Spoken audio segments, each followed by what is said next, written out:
One of the things I think that has happened, especially with the advent of digital sound, is that people's expectations of what a sound recording should consist of and what it should sound like, has that increased the divergence between, for example, live music and recorded music?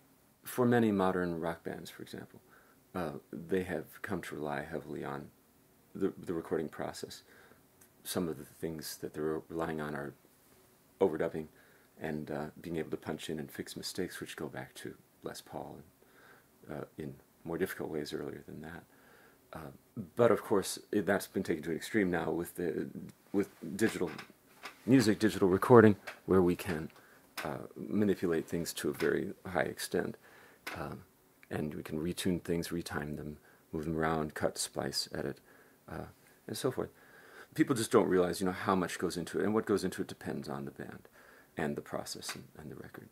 But it's entirely possible that the vocals have been retuned by computer, that the performances have been put together from hundreds of different performances, which may or may not have been performed by the people whose picture is on the front cover, and so forth. Many of the things that sound like instruments are synthesizers, and all those processes are used in making the record. Part of the difficulty of making records is the gap between what the audience wants to hear and what the people engaged in the process of making the records thinks they want to hear. And they're driven by a perceived set of expectations that may be entirely wrong. So the joke about Pro Tools is, what did the Pro Tools engineer say to the singer? That sucked, come on in. The implication being, we're going to magically fix all of your mistakes with technology. And this is one of the things that I worry about with technology, is that it can send the wrong message to developing musicians, which is, you can put in a mediocre performance or 100 mediocre performances, and somehow the technology will mediate it and put it together into something that's going to be great. And it gives them a different attitude when they're performing, and a different feeling. And since attitude and feeling is what we're trying to translate, that can be bad for music, I think. There's a tendency to focus on the things that the technology can take care of, like, is that snare drum laid? Yeah.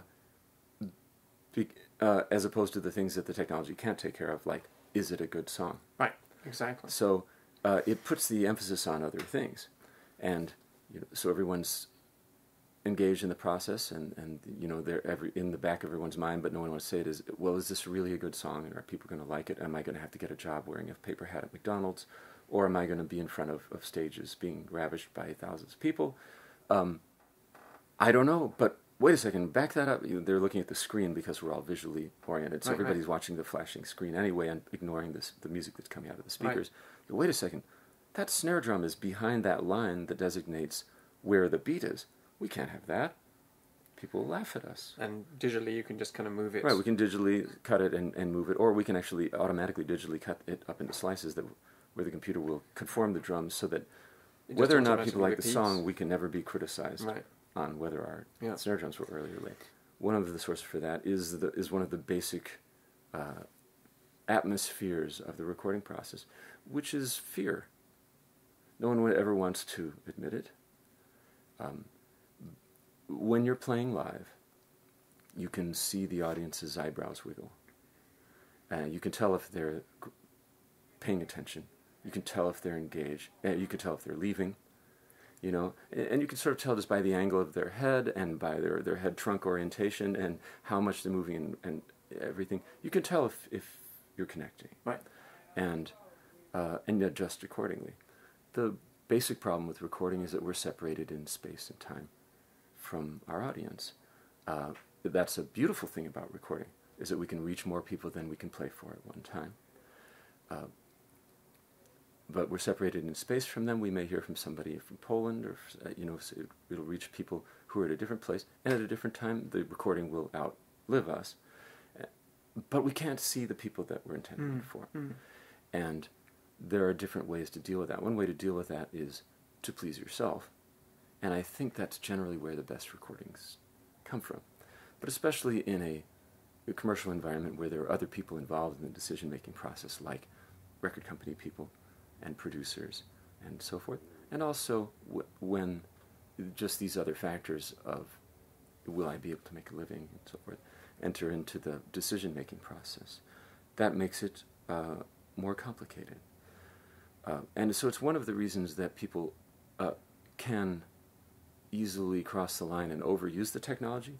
You know, I think people will say, oh, or, you know, sort of a purist approach would be that auto-tuning is wrong, but it's not inherent to that technology. Right. That it's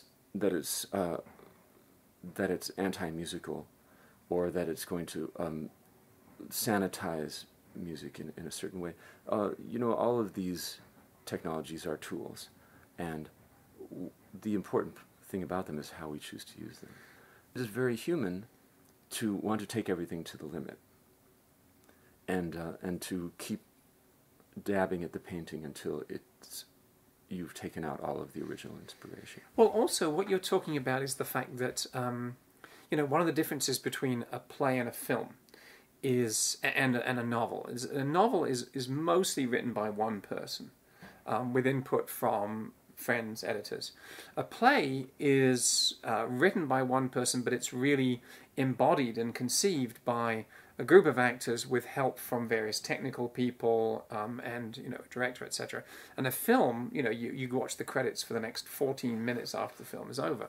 I mean, one of the things that technology allows you to do that it didn't before is to have one person, like, be the playwright, but the filmmaker as well, where they can perform the realization of their idea entirely themselves. In other words, they can play all the instruments and shape things, and even if they can't play strings, they can access a synthesizer that makes a string-like sound and so forth.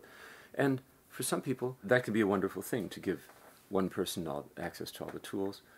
You know, you look a lot less silly than you would have in the past with the cymbals on your knees and the accordion, you know, between your elbows, and, you know. But for some people, it really works because they have a singular vision. It's better if the distance from idea to reality isn't mediated by a lot of other processes and a lot of other people. If they can control it, if they work well in that environment, then that is one type of creative work that can work. On the other hand, many of the great achievements in music have come from collaborations. If you think of Rodgers and Hammerstein and Lennon and McCartney and so forth. Now George Martin and the Beatles, you know, a technological mediator. Right. We are really getting to the convergence of art and technology, which is where we have always been. You know, that is what, say, a recording engineer is. There's somebody who lives at the intersection of music, you know, art, technology, and business, and tries to reconcile those things.